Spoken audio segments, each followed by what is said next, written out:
Cuma balik kepada permasalahan kita tadi adalah masalah hilangnya semangat dalam kita nak bekerja ini. Disebabkan faktor pandemik, sebabkan faktor Ramadan dan pelbagai faktor-faktor yang lain. Maka pada kesempatan pagi ini, kesempatan ringkas pagi ini, kita akan menengok apakah kaedah-kaedah untuk kita nak meningkatkan motivasi dan juga energi kita dalam bekerja.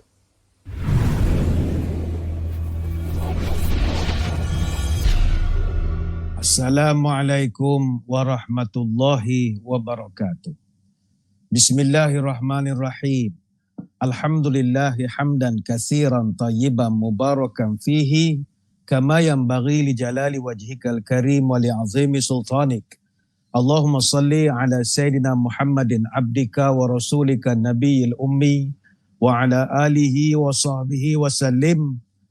Subhanal malikil quddus. Allahumma inna na'udzu biridhaka min sakhatika wa bimu'afatika min 'uqubatika wa na'udzu bika minka la nuhsi sana'an 'alaika anta kama asnaita 'ala nafsika. Allahumma innaka 'afuwun tuhibbul 'afwa fa'fu 'anna. Terima kasih yang berusaha Cik Laila Mazni binti Ismail selaku perantara majlis. Yang berhormat Datuk Ahmad Suhaidi bin Abdul Rahim, Setiausaha Kerajaan Negeri Perak. Yang bahagia Datuk Nur Syam binti Rahman, Timbalan Setiausaha Kerajaan Negeri Pengurusan. Seterusnya yang diraikan juga Ketua-Ketua Jabatan Negeri dan Persekutuan. Yang diraikan barisan para pegawai dan anggota pentadbiran Kerajaan Negeri Perak, sama ada di ibu negeri, di daerah-daerah, rakan-rakan para penjawat awam, anggota pentadbiran kerajaan persekutuan, hadirin hadirat, muslimin muslimat, tuan-tuan, puan-puan, para puasawan dan seterusnya para pelayar yang menonton siaran pada pagi ini, yang menonton dari utara kita doakan moga sejahtera, yang menonton dari timur moga terus makmur, yang menonton dari barat moga dapat berkat, yang menonton dari selatan moga dapat keampunan. Alhamdulillah sampailah Ramadan hari ke-10. Sepertiganya sudah berjaya kita tempuh. Berharap sangat dosa kan luluh, iman kan terang bagaikan suluh. Hari bertambah, musim berganti, malam rahmat telah pun dititi. Masa ampunan sedang menanti, tambahkan ibadah lebih teliti. Alhamdulillah pagi ini kita bertemu di dalam program Bicara Motivasi dan Inspirasi Ihya Ramadan 1443-2022 yang dibawakan kepada kita oleh Pejabat Setiausaha Kerajaan Negeri Perak. Secara peribadi saya rasa begitu tersanjung dapat menyampaikan syarahan pada pagi ini. Namun dalam masa yang sama saya menginsafi kedudukan saya bagaikan anak yang masih belum khatam ilmu pengajian. Ibarat kail panjang sejengkal, ibarat kain pendek sehasta. Sekadar busut di tepi gunung, sekadar rehal menjunjung kitab. Justru saya lebih dahulu mohon maaf andai kata ada huraian yang kurang arif, atau susun kata yang kurang bijak, ataupun bahasa yang kurang sempurna. Kalaupun adalah sepatah kalam sebaris ayat yang boleh dijadikan ilmu, maka datuk-datuk, tuan-tuan sekalianlah guru atau pendeta yang lebih arif lagi bijaksana.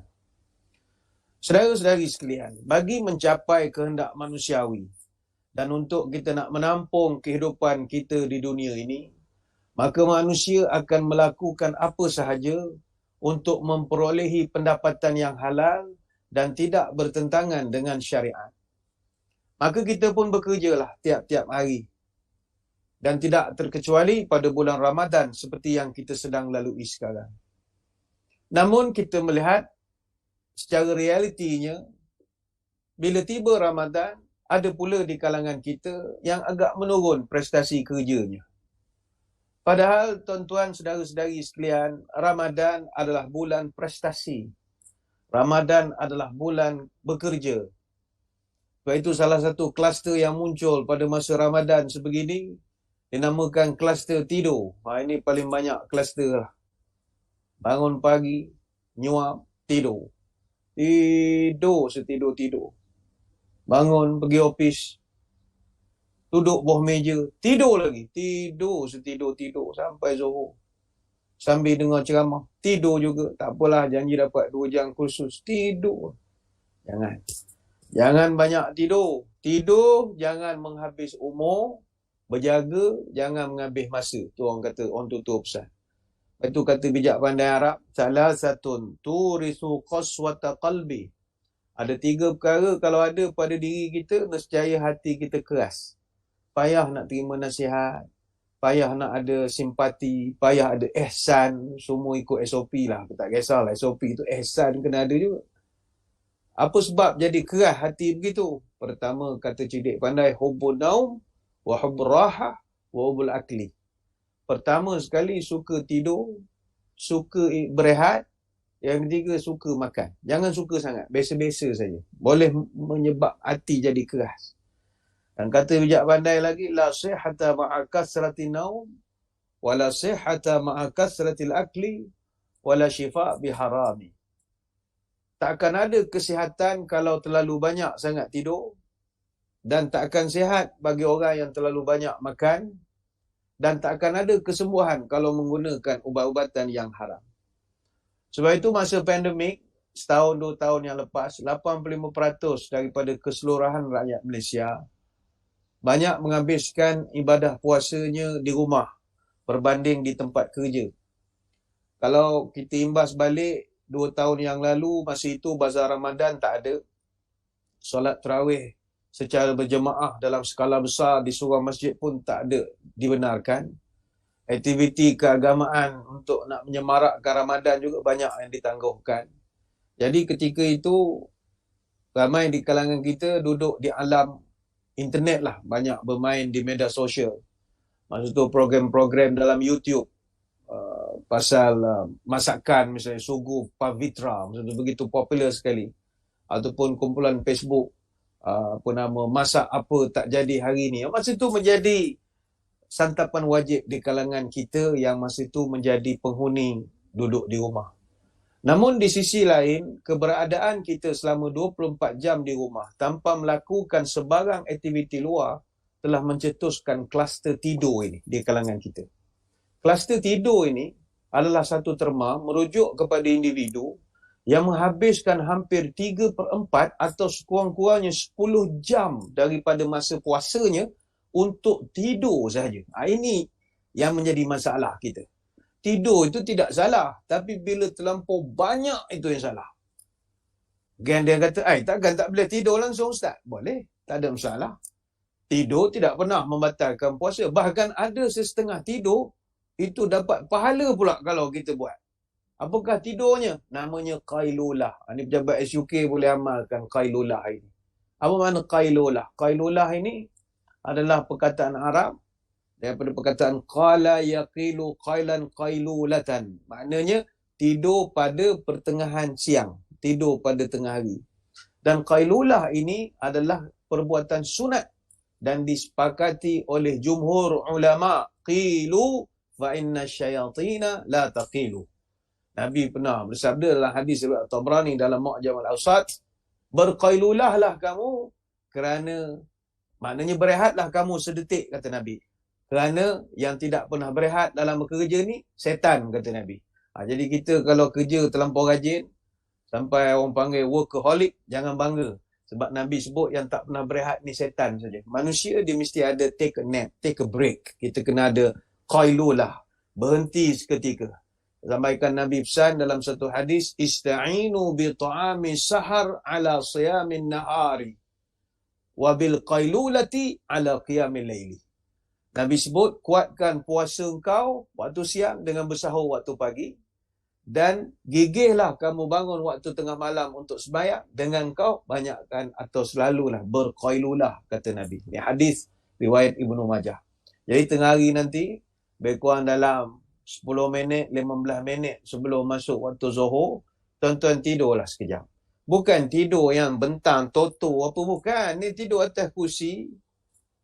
Orang putih panggil nap. Take a nap. Bukan sleep. Dia hanya ambil micro sleep gitu. Dalam 10-15 minit. Dapat pahala. Dia yang tak dapat pahala, berlengkor betul bawah meja siap tarik selimut. Itu tidaklah, itu membuta namanya. Dia qailulah. Dan tidur siang itu tidak satu kesalahan dalam bekerja. Sebab itu tidak boleh dianggap sebagai satu kesalahan atau alasan untuk seorang tu dikenakan tindakan tata tertib hanya kerana dia tidur waktu siang. Itu tidak boleh. Sebab itu di Jepun, kita kan banyak follow Jepun. Jepun dia ada satu perkataan khas yang merujuk kepada pekerja yang tidur di waktu siang di tempat kerja. Dia panggil inemuri. Inemuri ini satu budaya yang tidak bersifat negatif dan tidak dianggap satu masalah. Dan orang Jepun melihat orang yang inemuri ini sebagai orang yang hebat. Menunjukkan dia begitu kuat bekerja, dia perlu berehat seketika untuk nak merehatkan otak dia. Nanti dia akan sambung balik lepas lunch hour. Sebab itu kebaikan tidur seketika waktu siang ini begitu baik sekali. Kajian daripada Universiti Harvard di Amerika Syarikat, tidur waktu siang antara sejam lebih dapat memperbaiki stamina kita sama macam kita tidur waktu malam selama 8 jam. Dan kajian daripada The National Sleep Foundation menyarankan untuk kita tidur waktu siang lebih kurang dalam 20 hingga 30 minit sehari untuk meningkatkan fokus bekerja. Dan waktu itu dianggap sebagai waktu optimal untuk meningkatkan prestasi kerja, fokus dan juga stamina kita. Dan kajian selama 6 tahun yang pernah dilakukan di Greece, kajian universiti berkaitan tidur siang, orang yang tidur seketika siang lebih daripada 3 kali per minggu, turun risiko terkena penyakit jantung sebanyak 37%. Jadi, jangan kata tak boleh tidur. Boleh, tapi yang salah membuta. Ini yang boleh merosakkan prestasi kerja kita. Saya sebutkan di awal tadi, Ramadan adalah bulan prestasi. Ramadan bulan bekerja. Ramadan bulan perjuangan. Sebab itu, tuan-tuan, saudara-saudari sekalian, kalau kita merujuk kepada sejarah, khususnya sejarah Islam, berapa banyak peperangan yang memang berlangsung pada bulan Ramadan. Boleh sahaja tentera-tentera Islam dahulu minta tangguh supaya peperangan dibuat lepas raya, misalnya lepas puasa 6. Boleh je. Tapi tidak. Orang jual, kita beli. Puasa pun puasa lah. Lawan mesti mau lawan. Tak kira bila. Bagai contoh, kita melihat peperangan Badar. Itu berlaku bulan Ramadan, tahun kedua Hijrah. Baru umat Islam berjinak-jinak nak belajar puasa, dah diajak pergi perang. Dan mereka berpuasa. Begitu juga Perang Tabuk. Perang Tabuk sebenarnya kalau berdasarkan sejarah, dia dah start daripada bulan Rejab lagi. Tahun ke-9 Hijrah. Cuma pada dia berlangsung tu lama, 26 Ramadan tahun 9 Hijrah, barulah Nabi balik daripada peperangan Tabuk setelah mendapat kemenangan yang begitu besar sekali. Begitu juga Perang Zalaqah. Perang Zalaqah ini berlaku di Portugal. Tepatnya pada hari Jumaat lepas subuh bulan Ramadan tahun 459 Hijriah. Ketika itu terjadi kebangkitan dinasti Murabitun atau Murabit di sebelah Afrika Utara. Jadi gubernur di Cordova, Al-Muqtamin, telah menulis surat minta bantuan daripada Sultan dinasti Murabit namanya Yusuf bin Tashfin untuk berperang dan berlawan dengan Raja Alfonso Portugal. Jadi tentera yang dipimpin oleh Alfonso masa itu jumlahnya 80,000 orang. Tapi berjaya dikalahkan oleh umat Islam dalam peperangan Zalaqah yang berlaku pada bulan Ramadan. Dan hasil daripada peperangan itu dan kejayaan itu, Sultan Yusuf Tashfin telah berjaya menguasai seluruh Spanyol dan berjaya menyelamatkan umat Islam. Dan setelah itu dinasti Murabitun di Spanyol berdiri sejak tahun 1090 sampai tahun 1147 Masihi. Peperangan ini berlaku pada bulan Ramadan. Begitu juga perang yang terkenal, Perang Ain Jalut. Perang Ain Jalut adalah perang besar yang terjadi pada 15 Ramadan tahun 658 Hijriah bersamaan tahun 1260 Masihi. Yang mana peperangan ini berlaku antara orang Islam keturunan Mamaluk ataupun Mamluk. Mamluk ni banyak sekarang di Turki. Mereka berperang dengan puak-puak Mongol ataupun detailnya puak-puak Syamanis Mongol. Jadi perang Ain Jalut itu berlaku pada bulan Ramadan.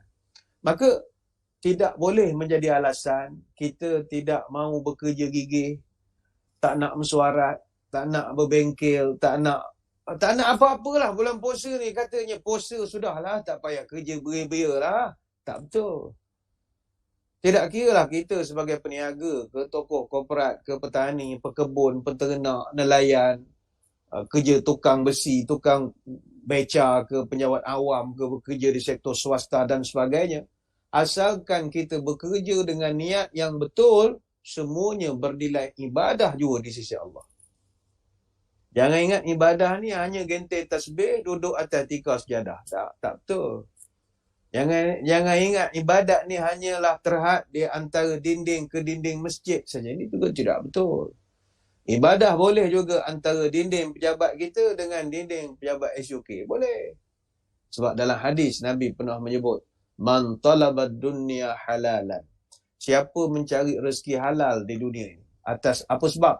Istighfafan anil mas'alah. Wa sa'yan ala ahlihi. Wa ta'attufan ala jarihi. Siapa yang keluar pergi bekerja pagi-pagi, bersungguh pergi kerja, menghadap jam bagai-bagai. Cari parking lagi, lift rosak, naik tangga lagi. Bersungguh dia pergi bekerja. Dan niat dia pergi bekerja tu 3 sebab. Pertama sekali, istighfafan anil masalah. Dia bekerja sebab dia nak pastikan dia dan keluarganya tak jadi pengemeh. Dia tak nak 7 keturunan dia tunggu depan bank, pegang tabung, minta duit dengan orang. Dia tak nak. Dia tak nak. Keluarga ada maruah, ada nama baik. Kita takkan biarkan anak cucu kita kulu kilim jual. Tak nak. Apa ni minta sedekah kita. Jadi kita bekerja bersungguh-sungguh nak pastikan maruah keluarga kita terpelihara nama baiknya. Yang kedua, wasa'yan ala ahli. Dia bekerja tu sebab niat dia nak memberi nafkah yang selayaknya kepada keluarga dia. Isteri dia kena berikan nafkah. Anak-anak dia kena berikan nafkah. Kalau dulu pernah menikah ada anak dengan isteri lama, anak-anak tu pun ada nafkah. Jadi kita bekerja sebab nak beri nafkah. Ini besar ganjarannya kata Nabi. Dan yang ketiga, kamu pergi bekerja wa ta'attufan ala jarihi. Kamu pergi bekerja kerana niat dengan pendapatan perolehan gaji misalnya, kamu niat nak menolong orang. Khususnya tolong jiran tetangga. Kenapa Nabi garis bawahkan perkataan jiran? Sebab tak akan berlaku masalah orang gantung bendera putih ke, masalah orang terpaksa buat rayuan dalam surat khabar ke, terpaksa viral dalam internet pasal dia susah ke. Kalau jiran cakna. Kalau jiran sama jiran cakna, tak perlu. Tak perlu. Orang sebelah rumah kita susah. Maknanya kita tak pernah ambil tahu. Itu yang dia terpaksa gantung bendera putih. Tak pernah ambil tahu. Jadi sebab itu Nabi sebut wa ta'attufan ala jarih. Dia niat nak tolong orang, khususnya jiran-jiran. Apa manfaat kalau kita ada 3 niat ni tadi? Kata Nabi, jaa yaumal qiyamah wa wajhahu kal qamari lailatal badri. Maka dia akan datang pada hari kiamat dalam keadaan muka berseri-seri macam bulan purnama, kata Nabi. Ini hadis riwayat Al-Baihaqi dalam kitab Syu'abul Iman, dan ada juga daripada versi At-Tabrani dalam kitab Musnad Asy-Syamiyyin. Jadi bekerjalah. Dan apa yang istimewanya bagi kita orang Islam berbanding dengan rakan-rakan kita yang non-Muslim, bagi kita khususnya orang Islam, kita ada satu sense of the end. Kita ada satu kepercayaan kepada untung nasib di akhirat. Itu kelebihan kita. Kita ada fikir tentang kubur, kita fikir tentang surga, neraka, pada mahsyar, titian sirat. Dan ini amat penting. Sebab orang Islam bila dia ada sense of the end, dia melakukan sesuatu itu bukan lagi kerana balasan duniawi. Tidak lagi. Macam contohlah, kita duduk dalam majlis ilmu, majlis ceramah pada pagi ni misalnya. Kalau kita nak hadir ni kerana nak dapat, dapatlah 2 jam kursus misalnya. Dapat, tak ada masalah. Tapi orang Islam ni dia ada pula fikir yang sense of the end. Kata, aku kalau duduk majlis ni, kok mendengar Quran hadis dapat pahala. Dia mikir pahala itu. Yang menjadikan orang Islam ni tak sepatutnya dia malas bekerja. Tak sepatutnya. Apatah lagi dalam satu hadis Nabi pernah sebut, inna minaz zunubi la zunuban. Ketahuilah ada beberapa jenis dosa ini, la tukaffiruha as-salatu wala siyamu wala al-hajju wala al-umrah. ada beberapa jenis dosa ni, kata Nabi, dia tidak akan boleh dihapuskan dengan kamu melakukan semayang, puasa, haji, umrah. Ada, kata Nabi, dosa-dosa yang dia tidak hapus kalau setakat kita semayang, puasa macam sekarang, pergi Mekah, buat haji ataupun buat umrah. Ini kan biasa kita dengar orang berceramah, oh kalau kita semayang dosa hapus. Kalau kita puasa macam sekarang ni, Allah ampunkan kesalahan kita yang dulu dan akan datang. Ya, tapi tak semua. Ada beberapa dosa ini, kata Nabi, dia tak akan terhapus oleh semayang, puasa, haji, umrah. Lantas sahabat bertanya, Ya Rasulullah, wa ma tukaffiruha? Kalau begitu, apakah amalan yang boleh menghapuskan dosa-dosa tertentu itu, ya Rasulullah? Nabi jawab, Al-humumu fi talabil ma'isyah. Ada setengah dosa itu boleh kamu hapuskan dengan bersemangat ketika bekerja. Bersemangat ketika bekerja. Ini hadis riwayat At-Tabrani. Apa contoh orang-orang yang dosa-dosa yang kata Nabi tadi sebagai dosa yang tidak dapat dihapuskan dengan mudah melalui puasa, sembahyang, haji, umrah? Dosa itu, kata para ulama, adalah dosa melibatkan organisasi. Dia bukannya dosa melibatkan individu. Individu tu kita minta maaf. Macam contoh begini. Tuan-tuan mungkin masa jadi student dululah, tahun 90-an. Zaman belajar di overseas misalnya. Kita dulu naik kapal terbang. Yang belajar di Mesir, belajar di England, belajar di Australia, mana-mana. Kadang masa zaman kita student naik pada Subang, KLIA tak siap lagi. Jadi kadang ada nakal-nakal ni, barang-barang dalam kapal terbang tu habis, dia bawa balik. Dulu kan sebelum 9/11 dulu, kita barang-barang kapal terbang ni banyak. Makan ni ada sudu besi dia apa semua. Dia ada dululah, cerita dulu. Jadi ada setengah orang sudu, napkin, semua dia bawa balik. Dia bawa turun, taruh dalam beg, bawa balik. Majalah tak payah cerita lah. Majalah yang apa benda yang terselit pada belakang seat tu semua dia ambil. Termasuklah benda untuk kalau mabuk buka, buangkan mabuk tu, itu pun disapu, bawa balik. Majalah tak payah cerita lah. Majalah kapal terbang ni habis hilang semua, bawa balik. Dan ada kenalan saya dulu, life jacket pun dia bawa balik. Bayangkan, la ilaha illallah, life jacket tu bawah seat tu dia boleh tarik, gulung-gulung masuk lagi dia boleh balik. Saya tanya, kau ni apa mengambil barang kapal terbang ni? Dia kata, kita tiket beribu, takkan tak boleh ambil. Tanya, tuan-tuan, tu bukan barang kita. Barang tu barang orang. Bukan orang lah, barang organisasi. Barang syarikat. By right, kita kena pulang balik. Tapi tuan-tuan, nak pulang macam mana? Kita pun tak tahu mana letak life jacket. Tahun 90-an. Bujang lagi. Ni dah cucu lah, mana nak cari. Kalau nak pulang pun, tak tahu nak pulang di mana. Jadi kesalahan-kesalahan begitu, kata ulama, yang tidak boleh semudah dihapuskan dengan kamu berpuasa, sembahyang, haji, umrah.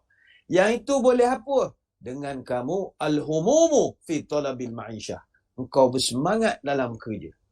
Ayo hadirin hadirat sekalian, kita sebagai warga penyawat awam, ayo kita semangat dalam bekerja.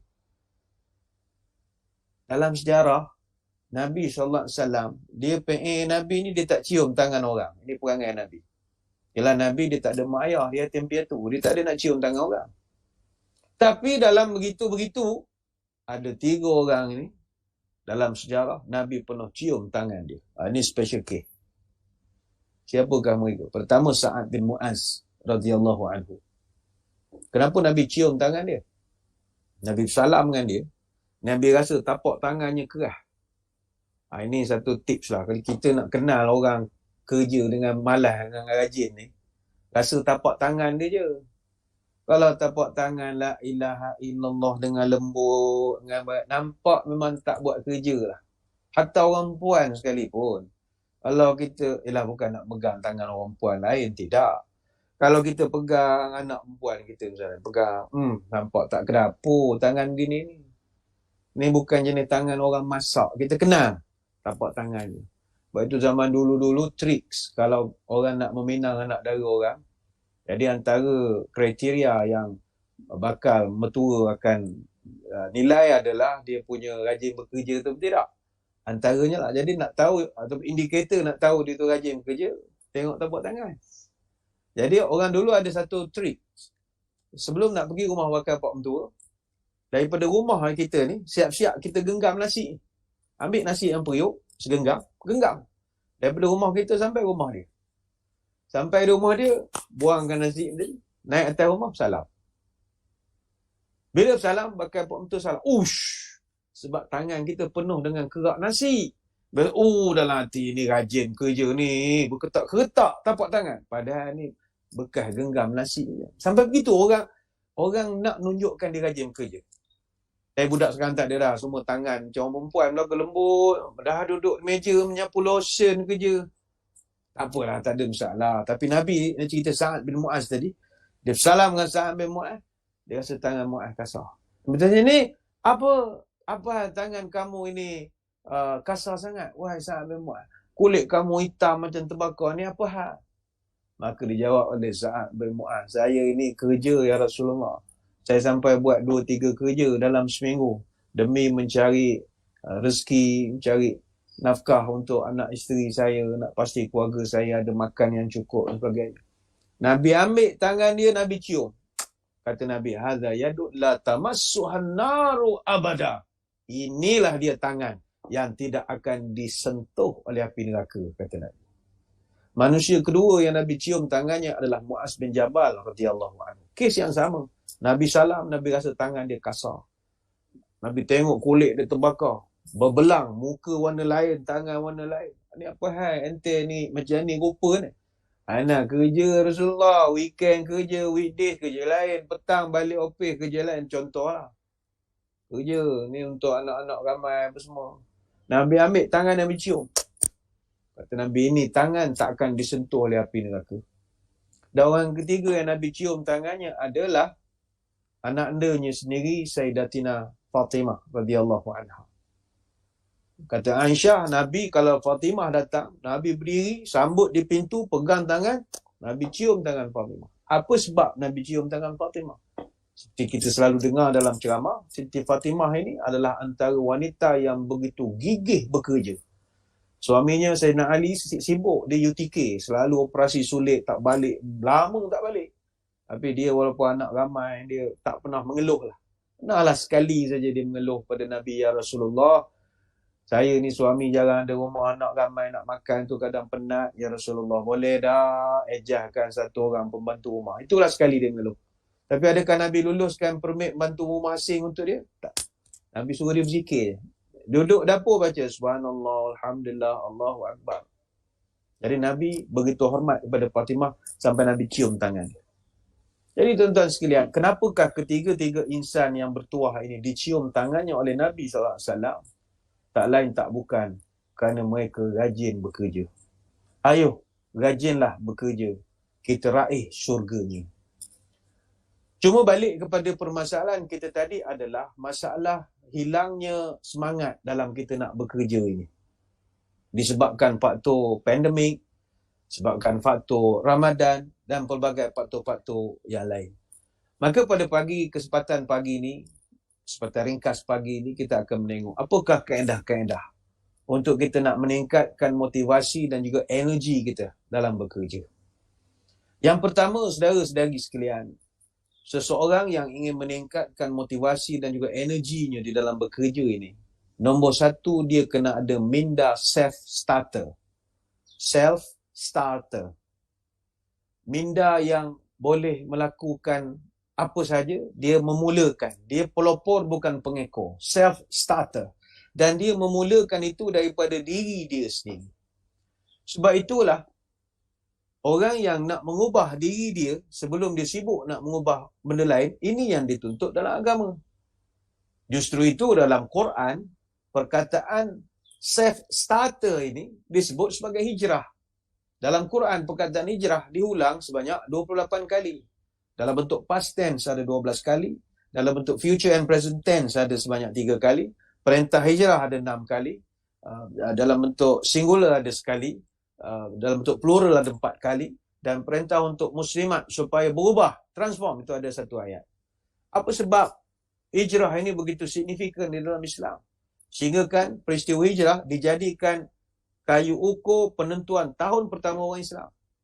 Kenapa tidak diambil Maulud Nabi sebagai kiraan satu hijrah, tahun baru Islam? Kenapa Isra' Mi'raj tidak diambil? Tapi diambil peristiwa hijrah. Kerana hijrah adalah perubahan. Dan perubahan itu sunnatullah. Mungkin bagi kita yang alergik dengan bahasa Arab, sunnatullah hijrah ini ada bau-bau Arab.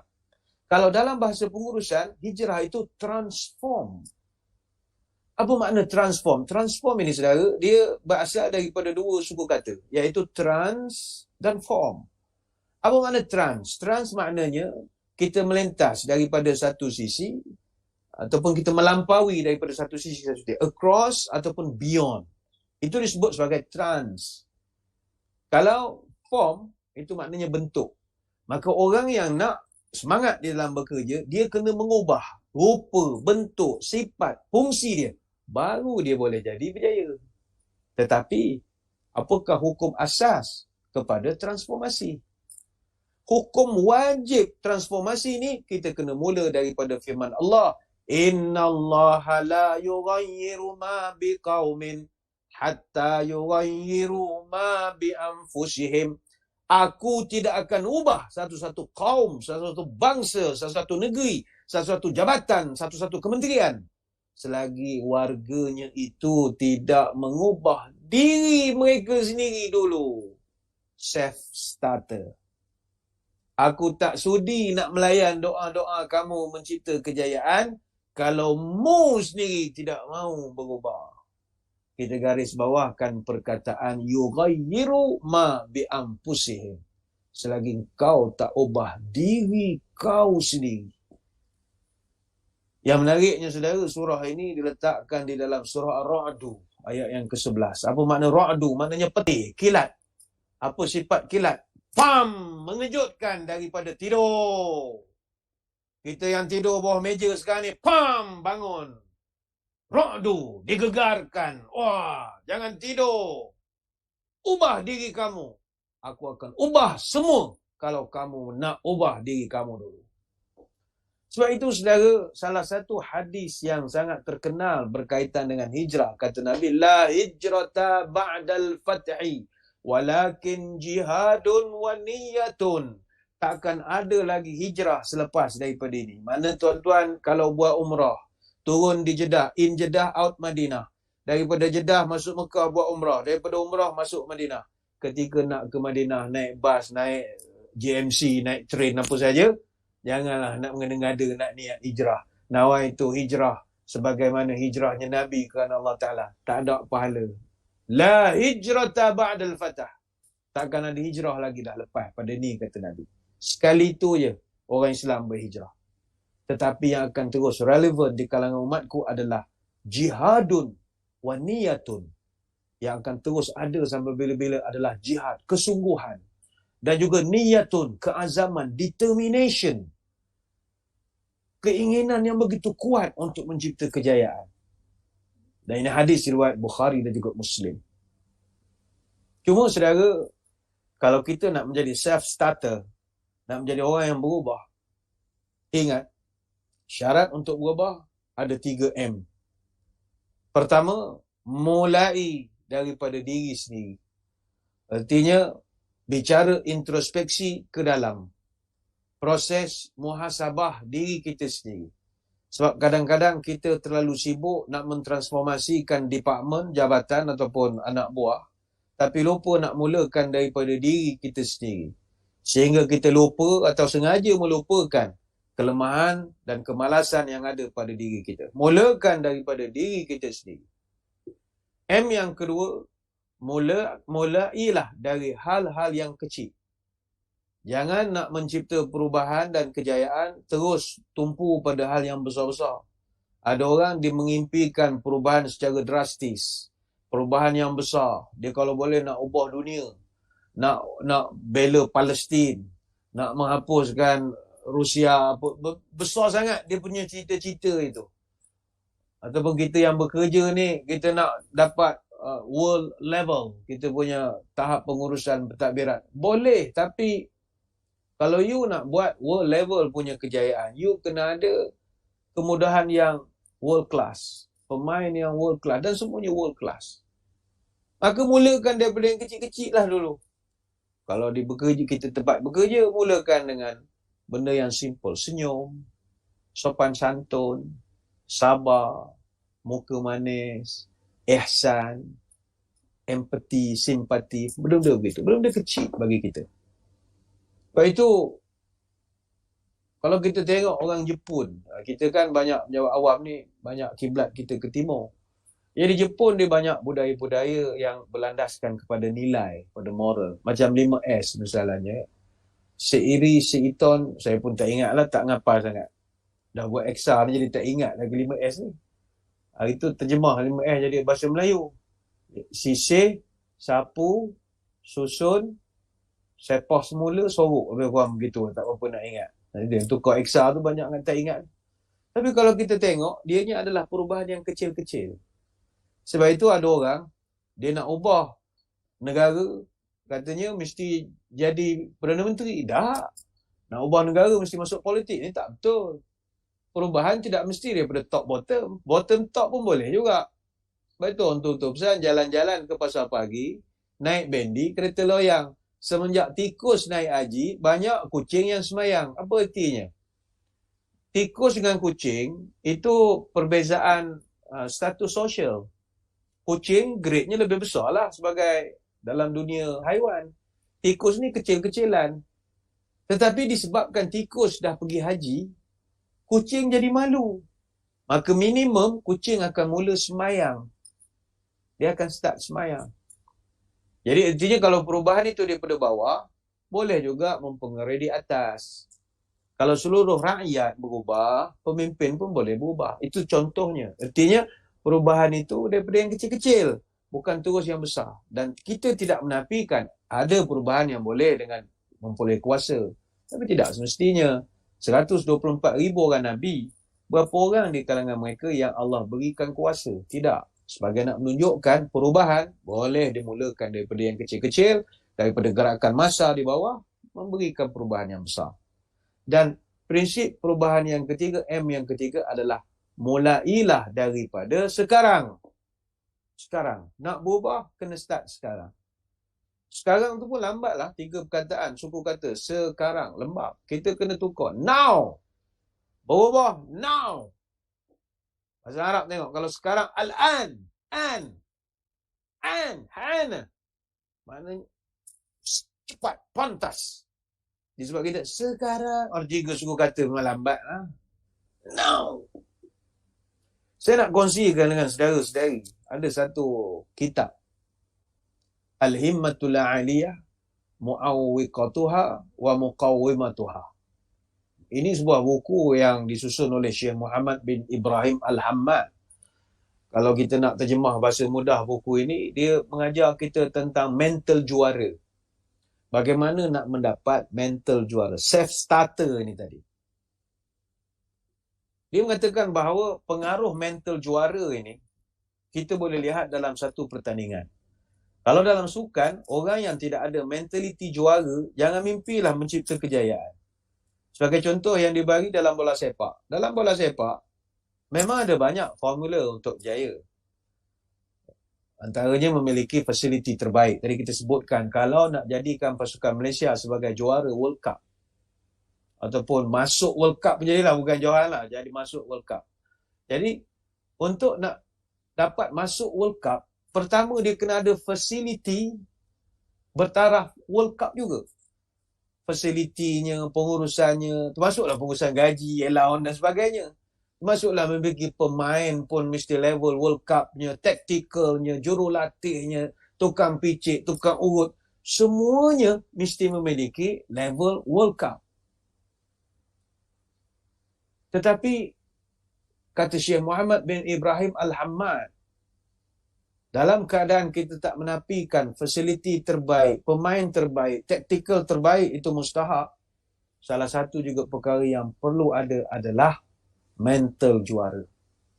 Sebab itu sering berlaku pasukan-pasukan yang bertaburan bintang-bintang superstar yang bermain dengan mereka, tetapi tidak juga pernah berjaya menjadi juara, bukan kerana masalah ketidakmampuan fizikal. Mereka hebat. Argentina misalnya, dia ada pemain-pemain terhebat dunia. Tetapi kenapa mereka begitu gagal sekali di dalam arena peringkat antarabangsa? Sebab mereka tidak memiliki mental juara. Mental juara ini mustahil. Berapa banyak pasukan yang ada bintang, tapi sebab tak ada mentaliti juara, lawan dengan pasukan biasa saja, tapi memiliki mental juara, menang. Walaupun fasiliti pasukan itu tadi world class. Gimnasium dia punya gaji pun besar, tapi tak ada mental juara. Dan saudara, untuk mendapatkan mental juara, seseorang itu perlu kepada motivasi. Tanpa motivasi, mental juara tak akan dapat diwujudkan. Sebab itu dalam pertandingan bola sepak, pasukan tuan rumah pasti akan sentiasa memiliki peluang cerah untuk menang lebih besar berbanding pasukan pelawat. Apa sebab? Kerana kita ada support dan motivasi daripada penonton kita. Macam contoh pasukan Malaysia lawan Vietnam misalnya. Lawan di Malaysia, chances untuk kita menang tinggi sebab peminat kita ramai. Satu stadium Nasional Bukit Jalil tu penuh. Jalur gemilang semua. Yang datang pula kawan-kawan kita, keluarga kita, isteri, anak, atuk kita, orang yang sentiasa beri semangat kita. Jadi kita akan semangat main. Cuba main di Vietnam. Orang tak ramai. Tukang bu lagi ramai daripada tukang tepuk. Jadi kita pun demotivate lah. Sebab itu untuk mental juara memerlukan kepada motivasi. Soalan, bagaimana nak menggapai mentaliti juara ini? Kata Syekh Muhammad bin Ibrahim Al-Hammad, nombor 1 sekali al-mudawamah wal istiqamah. You kena mudawamah, iaitu teguh pendirian, wal istiqamah, konsisten. Samalah kita sedang menghadapi Ramadan ni. Tuan-tuan, menghadapi Ramadan ni sekarang dah pukul 11 lebih. Yang jenis orang apa nama cepat lapar ni dah pusing mata. Allah, pening pagi tadi tak bersahur. Dekat pukul 12 ni dia jadi pusing mata. Sabar. Tetapkan dalam jiwa mudawamah wal istiqamah. Apa nak jadi, jadilah. Teruskan saja. Tawakal pada Allah. Tawakal pada Allah. Sebab itu istiqamah ni benda susah. Dalam Quran, kata Ibn Abbas, ada satu ayat, yang mana ayat ni ketika turun pada Nabi, sahabat-sahabat sampai bertanya, Ya Rasul, laqad asra' ilal kasyayb, Ya Rasulullah. Ya Rasul, kenapa kami tengok tuan uban makin banyak sekarang ni? Saiban tu makin putih. Apa Maka apa jawab Nabi? Syayabatni Hud wa akhwatuha. Saya ni jadi makin banyak uban ni Hud. Surah Hud, kata Nabi. Ni hadis Tirmizi. Apakah surah tersebut? Kata ulama, ayat tersebut adalah pada ayat ke-112 surah Hud. Ketika Allah menyuruh kepada Nabi kita, Ya Rasul, Ya Muhammad, fastaqim kama umirta wa man taba ma'ak. Wahai Muhammad, istiqamahlah kamu. Mudawamahlah kamu. Konsisten, teguh pendirian. Jalan terus, jalan tegak. Jangan kona-kona lagi. Sebagaimana orang dulu boleh lurus istiqamah, kau pun mesti istiqamah juga. Jadi kata Nabi, gara-gara ayat ini, putih rambut saya memikirkan, bukan senang nak istiqamah. Tuan-tuan, istiqamah ni susah. Istiqamah susah. Tuan-tuan, sekarang Alhamdulillah, kita dah masuk hari ke-10 Ramadan. Malam kan? Malam 11. Tuan-tuan dah 11 malam dah. 10 malam lah campur malam tadi. Tiap-tiap malam dapat semayang di masjid. Tapi tuan-tuan ada keyakinan ke next lagi 20 hari ni kita boleh semayang di masjid lagi? Payah nak cakap, susah nak cakap. Campur kita pula menjawab awam, buka sana, buka sini. Ngirim menteri, ngirim tuanku. Macam-macam lah kerjaan kita ni. Mampu kita nak istiqamah? Susah. Sebab itu istiqamah ini susah. Ya, senangnya istirahat. Itu senang. Tidur bawah meja pada pagi sampai petang. Itu paling mudah sekali. Yang susah istiqamah. Tapi don't worry. Orang tua-tua kita pesan. Bagi kita khususnya orang Melayu, istiqamah ni dia ada kena-mengena dengan kita punya semangat. Kalau kita ada semangat yang kuat, InsyaAllah kita boleh istiqamah. Hidup di dunia penuh cabaran. Patah semangat, binasalah badan. Hidup di dunia godaannya banyak. Hilang semangat, maruah tercampak. Hidup di dunia banyak masalah. Lemah semangat, hidup kan susah. Kalau semangat sudah layu, masuk kerja dapat malu. Kalau semangat sudah padam, ke darat sesat, ke laut karam. Kalau semangat sudah melemah, duduk berunding, patahlah lidah. Kalau semangat sudah hilang, alamat hidup diperhamba orang. Kalau orang kehilangan semangat, hidupnya itu bagaikan mayat. Kalau semangat sudah lari, daripada hidup, lebih baik mati. Kalau semangat sudah patah, sebarang kerja takkan menyudah. Kalau semangat sudah menipis, tuah tercampak, maruah terhakir. Namun saudara, kalau semangat kuat dan kukuh, sebarang kerja takkan tertangguh. Kalau semangat sudah berkobar, menghadapi musuh tidak akan gentar. Kalau semangat sudah menyala, sebarang kerja takkan tergendala. Kalau semangat sudah menggebu, dicabar tidak akan layu. Sebab itu ayuh, kita kena jadi orang yang berpendirian teguh. Duduk tegaknya amatlah kukuh. Diterpa ribut tidak akan roboh. Pendirian teguh dada pun penuh. Ditipu daya takkan terkecoh. Pendirian tegas gagah berani. Mentaati sumpah memegang janji. Kita yang bekerja ni jangan peduli orang. Mulut orang netizen yang toksik ni asal nak peduli kan nak layan tak kerja kita. Jalan je, jalan tegak buat kerja. Amanah kita jalankan. Kalau nak ikut orang punya kritik dan komen dan komplain, tak ada benda yang sempurna dalam hidup ini. Tak ada apa yang sempurna. Sebab itu, kalau kita nak konsisten semangat dalam bekerja, jom teruskan. Jangan peduli mulut orang. Kalau kita hidup terlampau peduli mulut orang, memang tidur lah lagi bagus. Selamatlah, tak ada kena apa-apa. Ada satu kisah penjual ikan. Dia ni menjual ikan. Jual ikan, dia buka gerai, buka booth. Kemudian dia susun ikan elok-elok, dia buat signage. Letakkan depan meja dia tu. Dia tulis perkataan, di sini jual ikan segar. Iklan dia lah. Di sini jual ikan segar. Yalah, customer datang. Adalah 2-3 orang toksik yang kaki komplain, kaki kritik ini datang ke gerai dia. Dia kata, encik minta maaf nak menegur. Maaf cakap, kata. Kenapa encik tulis perkataan dijual, di sini jual ikan segar? Kenapa encik kena tulis perkataan di sini? Kami tahulah encik ni jual di sini, bukan jual di sana. Kenapa perlu perkataan di sini? Jadi sang penjual ikan ni pun mikir, ya tak ya juga. Aku buat apa? Aku tulis di sini, memang aku duduk di sini. Akhirnya dia tukar signboard baru, tulis perkataan baru. Jual ikan segar. Bila dia tulis jual ikan segar, datang lagi tukang-tukang kritik, kaki komplain cakap banyak ni. Komplain lagi, cik, kenapa jual ikan, tulis jual ikan segar? Semua orang tahu kamu tu memang jual ikan segar. Bukan jual ikan tahun lepas. Bukan jual ikan pucat, ikan busuk. Mendedak, orang tahu kamu jual ikan segar. Tak payah tulislah segar itu. Orang tahu. Dia pun mikir, ya tak ya juga. Tak apa aku nak tulis segar pula. Dia pun tukar signboard baru. Tulis perkataan jual ikan saja. Letak depan gerai. Bila tulis jual ikan, lalu lagi orang-orang kaki komplain. Kenapa tulis jual? Tak payah tulislah jual ikan. Tu orang tahulah kamu tu bukannya buat pameran, memang jual. Nak tulis buat apa jual ikan? Ya tak ya juga. Buang signboard itu, buat signboard baru. Dia kali ni dia tulis perkataan ikan. Letakkan display dia. Datang lagi tukang kritik. Dia pun kata, encik kenapa tulis ikan besar-besar ni? Orang tahulah awak tu jual ikan. Bukannya jual daging, jual ayam, jual sayur.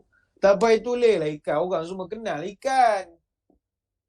Akhirnya dia sebab fed up, sale tak adalah dapat banyak pun. Dia sibuk melayan kritikan daripada orang yang kritik benda yang out of context. Benda yang bukan benda utama di dalam kerja kita itu. Akhirnya dia tutup kedai, tak jadi berniaga. Ini dia tak tahan. Jangan menyerah kalah. Tanah Perak, tanah purba, tempat pelbagai aneka sejarah. Kalau kata sudah di kota, pantang kita menyerah kalah. Getah dipasang di api pelita, hendak menyuluh jalan ke perigi. Sepatah kata sudah di kota, tidak mudah diubah lagi. Ini kita kena ada sifat ini. Saya nak kongsikan dengan tuan-tuan. Ini pengusi pukul berapa habis ceramah sebenarnya ni? Ni tengok ke rakaman, dah 1 jam 2 minit 6 saat ni. Tak ada queue. Saya pun tak tahu ada orang ke tidak saya ceramah ni. Dari tadi tengok muka sendiri je ni. Ada orang? Halo? Kalau ada saya teruskan. Ada orang. Okey. Ada orang, Ya. Datuk. Ada ya? Viewers kita dah 745 orang dengan Datuk hari ni. Okey, kita tak ada halangan, Datuk. Bagi berapa minit ni masa keceriaan? Tak lama kan? Dahaga. Oh, boleh Datuk. Lagi 15 minit, 10 minit boleh? Atau Datuk nak kami 30 minit lagi pun boleh? Jangan dahaga ni. Okey, Datuk, boleh. Boleh, Datuk. Okey, terima kasih. Hadirin hadirat sekalian. Saya nak kongsi pada penghujung pertemuan kita ini. Kisah-kisah manusia macam kita. Maknanya ordinary person lah macam kita. Tetapi mereka ni telah mencipta banyak kejayaan sebab mereka ada satu minda yang saya sebut di awal tadi, self-starter itu tadi. Dia mulakan daripada diri dia. Dia pencetus. Ada satu tokoh, saya ingat tuan-tuan pun kenal dengan dia ni, Muhammad Al-Fatih. Muhammad Al-Fatih ataupun Mehmed II, Sultan of the Ottoman Empire. Dia ni begitu muda sekali. Dia naik tahta, dia jadi Sultan Turki yang ke-7. Daripada 18 orang Sultan, dia Sultan ke-7. Dan dia naik tahta secara rasmi masa umurnya 19 tahun. Tahun 1451. Dia memerintah selama 37 tahun. Dia mangkat tahun 1481. Umur baru 49 tahun ketika itu. Kenapa dia ni kita angkat sebagai tokoh minda self-starter? Sebab dia berjaya merealisasikan hadis ramalan kenabian. Kita panggil prophecy of the prophets. Nabi kita ni ada banyak prophecies. Nabi bukan tukang nujum, tapi banyak percakapan Nabi, benda tu jadi reality 10, 20, 30, bahkan 100 tahun kemudian. Ini Nabi punya kelebihan lah. Dia bercakap dengan wahyu. Jadi banyak prophecies Nabi ini. Antara yang Nabi pernah sebut adalah la tuftahannal Qustantiniyatu fala ni'mal amir amiruha wala ni'mal jaishu zalikal jaish. Nabi pernah sebut satu hari nanti pintu Konstantinopel akan terbuka. Dan general yang memimpin tentera ketika itu adalah the best general. Ni'mal amir amiruha. Pemimpinnya adalah pemimpin terbaik. Dan askar yang mengikuti dia ketika itu adalah askar terbaik yang pernah dihasilkan. Ini hadis riwayat Hakim, Tabrani, Imam Ahmad dan juga Al-Haythami. Bayangkan para sahabat sendiri bila Nabi cakap begitu, mereka berusaha merealisasikan hasrat Nabi ini. Tuan-tuan, apakah yang dimaksudkan bila Nabi sebut akan terbukalah pintu Konstantiniyatu? Konstantiniyatu ini, kalau dalam bahasa kita sekarang, Istanbul. Konstantinopel ataupun Istanbul. Istanbul ni tuan-tuan, dia kalau dalam tamsilan kita sekarang lah, seolah-olah Nabi nak mengatakan siapa yang dapat menawan Washington.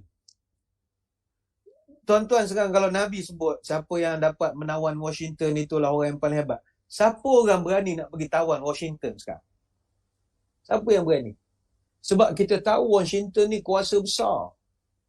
Apatah lagi Istanbul ni bukan kecil-kecil anak. Istanbul ni tuan-tuan, daripada segi sejarah, dia adalah duduk di bawah kerajaan Eastern Roman Empire. Eastern Roman Empire, Empire Rome Byzantine. Ini bukan kecil-kecil anak punya kuasa. Mereka kuasai permukaan bumi sebanyak 5,900,000 kilometer persegi. Dan mereka menjadi empire terbesar semasa zaman purba klasik. Empire Byzantine ni punyalah besarnya. Dia bermula daripada Itali, Bulgaria, Yugoslavia, Romania, Konstantinopel, Anatolia, mana di Turki sekarang, dan beberapa kawasan di utara Afrika, di Mesir sampailah ke Morocco, termasuklah juga di sebelah Hijaz, Baitul Maqdis, Jordan, Syria, Palestin, ni semuanya di bawah kerajaan Eastern Roman Empire. Dan mereka dah memerintah selama 11 abad yang berpusat di Rom Barat. Rom Barat ni di Itali, dan Rom Timur di Byzantium ataupun Konstantinopel. Dan Konstantinopel ataupun Istanbul ni, tuan-tuan yang pernah pergi Istanbul, pernah pergi Turki, semua orang akan kata jatuh cinta lah dengan Istanbul. Bahkan kalau tanya nak pergi lagi, tidak. Istanbul ni kita suka. Dia tersepit antara Arab dengan Eropah. Jadi tak rasa duduk Europe sangat dan tak rasa duduk Arab sangat. Okey, makan Arab, budaya Mak Saleh, ada Asia punya benua, ada Eropah punya benua, dipisahkan oleh jambatan. Orang suka pergi Turki. Dan Turki ataupun Istanbul ini memang cantik. Bandar yang cantik, budaya yang cantik, orangnya pun cantik-cantik. Sebab itu kata Napoleon Bonaparte, kalaulah dunia ini sebuah negara, mana semua negara ni tak ada, cuma jadi satu, jadikan dunia ni jadi satu negara saja, maka yang layak jadi ibu negara dunia adalah Istanbul. Istanbul memang cantik. Dan daripada segi pertahanan, impossible untuk menjajah atau menawan Istanbul. Sebab pertama, dia ada 7 bukit semula jadi. Tak ada orang yang boleh nak bawa senjata besar untuk nak serang Istanbul. Boleh bawa pistol, kerih, parang begitu je lah. Takkan boleh bawa meriam kaliber besar-besar, tak boleh. Sebab dia ada 7 bukit semula jadi. Kerajaan lain, Trojan apa semua, rata. Dia kena buat kota, tembok besar untuk nak menghalang musuh masuk. Istanbul tak payah, dia ada 7 bukit semula jadi. Dan 2/3 sempadan kotanya menghadap Laut Marmara dengan Selat Bosporus. Laut, tak ada orang. Kalau musuh datang pakai kapal, dalam laut ada rantai pula lagi. Dia nak halang musuh masuk ke Golden Horn. Golden Horn ni tengah-tengah bandar Istanbul itu. Pernah dulu kerajaan Ukraine. Bukan Ukraine, Kiev. Kiev ni Ukraine sekarang. Cerita Ukraine, sekarang tengah panas. Cerita Ukraine. Kerajaan Kiev dulu, dia pernah serang Konstantinopel, gagal. Kapal dia pecah. Sebab tengah laut itu, kerajaan Rom pasang rantai besi. Bila kapal musuh masuk, dia tegangkan rantai, habis pecah semua kapal. Gagal. Dan dia pula, dia buat benteng untuk kota Konstantinopel ni, dia tembok luar, tembok dalam dan ada parit. Untuk tembok luar tinggi 25 kaki, tebalnya 10 meter. Untuk tembok dalam tinggi 40 kaki, tebal 15 meter. Dan parit dia buat pula 10 meter dalam, lebar 60 meter. Jadi impossible untuk kita nak menakluk. Dulu tahun 34 Hijrah, Sayyidina Ali radhiyallahu anhu, dia nak realisasikan hasrat Nabi. Dia pergi tapi gagal. Disambung oleh Bani Umayyah. 5 ekspedisi operasi dihantar. Muawiyah bin Abi Sufyan tahun 84 Hijrah dah pergi. Tak dapat tawan. Sulaiman bin Abdul Malik tahun 91 Hijrah. Cuba pergi, juga gagal. Tak dapat pergi. Lepas juga kerajaan Abbasiyah, mereka pernah buat satu operasi besar di zaman Harun al-Rashid. Pun gagal juga. Kemudian kerajaan Utsmaniyah sendiri ada 2 operasi tentera dia buat. Gagal. Zaman Sultan Bayazid, Sultan Ottoman yang keempat. Gagal. Begitu juga Sultan Murad atau Murad Koja pun tak dapat. Tetapi pada 29 Mei tahun 1453 Masihi, akhirnya Konstantinopel berjaya ditawan oleh Sultan Muhammad Al-Fatih. Pada umurnya masa itu baru 21 tahun. Tetapi walaupun muda, dengan strategi yang betul, dengan keazaman yang kuat, determination yang hebat dan strategi yang tepat, dia berjaya mengalahkan Maharaja Konstantin yang ke-11, nama Palaiologos. Walhal Palaiologos ini 30 tahun lebih tua daripada dia. Macam mana Sultan Muhammad Al-Fatih berjaya dapat? Why? How? What is the because? The because is determination. Dia nak juga. Dia nak berjaya. Bila dia nak berjaya, dia buat strategi. Dia kepung Istanbul tu 53 hari. Sekat beras, makanan, gula, semua tak boleh bekalan masuk-masuk. Jadi strategi kepungan ni memang antara strategi yang sangat ampuh lah. Macam kita lah, time pandemik buat PKPD. Kepung kan. Memang kepung ni benda bagus. Benda bagus. Cuma PKPD kita tak aci, panda boleh hantar pergi makanan, Grab boleh hantar makanan. Ini kepung betul. Kepung betul. Tapi orang Malaysia ni kalau musuh datang nak mengepung, tak payah sekat makanan, tak payah sekat boba, tak payah. Sekat wifi, menggelupur, meninggal sambil berdiri, meninggal, mati, menggelupur begitu. Orang kita ni kalau tak ada internet sehari, meninggal agak. Sekat dia musuh. Jadi dia pakai taktik kepungan 53 hari. Kemudian dia gunakan prasarana peralatan yang lengkap. Dia bawa 126 kapal laut. 62 ada ada 6 kapal yang ada pendayung, large galleys tu, yang kiri kanan besar tu. Dia ada bawa 10 kapal sederhana, dia ada 15 kapal kecil, ada 75 bot pendayung yang besar, large rowing boats itu, dan ada 20 kapal pengangkut kuda. Kuda saja dia bawa 1,500 tentera berkuda daripada Serbia. Dia buat MOU, pakai 1,500 tentera. Dan kapal ini bila masuk, tadi saya sebut ada 7 gunung, tak boleh lepas. Dia buat strategi, semua tentera dia pikul kapal, naik bukit. Sehingga kan tentera Rom ketika pakai teropong tengok, bila dia pandang saja tentera-tentera Islam naik bukit pikul kapal, semua letak teropong lagi. Dia kata ini bukan main-main punya pasukan. Apa sebab? Kan Nabi dah sebut pasukan tenteranya adalah pasukan terbaik.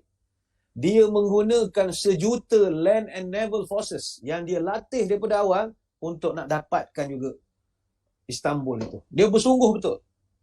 Dan akhirnya dia berjaya. Kalau dah kapal naik bukit, bayangkanlah determination mereka itu. Dia punya keazaman begitu kuat. Bila kapal tu dah melepasi bukit, dia masukkan dalam Golden Horn, selat itu, lalu mereka pun dapatlah Hagia Sophia dan sebagainya lagi. Dan mereka juga guna meriam yang terbaik.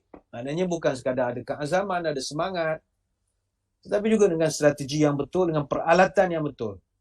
Mereka gunakan meriam-meriam yang terbaik. Mereka bawa 70 buah meriam, 14 meriam besar dan 56 small caliber. Meriam besar tu dipanggil basilika. Ada satu kajian pernah dibuat, Allahualam, yang 14 meriam basilika itu dikatakan dibina, dibuat di Melaka. Allahualam, ni cerita orang. Lepas tu ada K dia bilang, basilika. K tu Melaka, kata. Allahualam. Dan dia berdiri kota Konstantinopel 10 dah sehari. Meriam tu beratnya 635 kilo. Tinggi dia ada 8 meter lebih kurang. Dan replika meriam ni ada simpan di London sekarang ni. Begitu besar sekali. Peluru dia beratus kilo nak dimasukkan. Ada setengah mengatakan nak masukkan tu berjam-jam. Ada kata 2 jam nak masukkan satu peluru. Tapi sekali tembak, zaman dia itu boleh capai 1.6 kilometer. Balik kepada perbincangan kita. Apa sebab dia boleh berjaya? Maka jawapannya adalah keazaman. Self-starter. Kemahuan, keinginan yang kuat. Bulat tekad.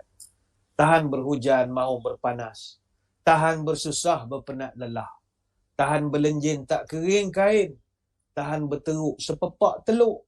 Tahan bersesundung, sepepak tanjung. Tahan berbagan, sepepak hutan. Tahan bertumang, berbedak arang. Tahan berkain, sehelai sepinggang. Tahan hidup, berkalang leher. Tahan mati, berkalang tanah. Tahan berhaus, mahu berlapar. Tahan merapah, semak berlukah. Ayo kita penjawat awam sekalian. Nyo gading tinggi mahligai. Sayang ketupat berisi inti. Hancur daging tulang cerai. Belum berjaya, jangan berhenti. Teruskan berbakti. Teruskan menyumbang. Setiap pekerjaan yang kita lakukan sepanjang hari, sepanjang usia kita ini adalah demi nak mengangkat martabat agama, bangsa dan tanah air kita yang tercinta ini. Lakukanlah kerja dengan sesempurna mungkin. Jangan mengalah. Jangan jadi orang yang lemah. Jadi manusia jangan mengalah. Akal pendek, semangat lemah. Memimpin tidak membawa faedah. Ke tengah, ke tepi dia akan kalah. Hati kecil, ilmu pun rendah. Menghadapi musuh berpaling tadah. Bertemu lawan, tergigit lidah. Negeri rosak, rakyat berbantah-bantah. Martabat hilang, binasalah tuah. Dijadikan pemimpin takkan semenggah. Dijadikan tua takkan ada faedah. Dijadikan induk orang berbantah. Jangan sekali-kali kita mengalah. Teruskan bekerja. Saya kira sekadar itulah saja sembang-sembang kita pada kesempatan pagi ini. Sekali lagi saya mengucapkan ribuan terima kasih di atas undangan. Mohon maaf sebarang kekurangan. Moga-moga bertemu pada lain-lain kesempatan. Sekali lagi saya mengucapkan ribuan terima kasih atas undangan sebagai tetamu di dalam program Bicara Motivasi dan Inspirasi Ihya Ramadan yang dibawakan kepada kita oleh Pejabat Setiausaha Kerajaan Negeri Perak. Saya kembalikan siaran kita kepada Cik Laila Mazni binti Ismail di Ipoh Perak. Kembali bersiaran.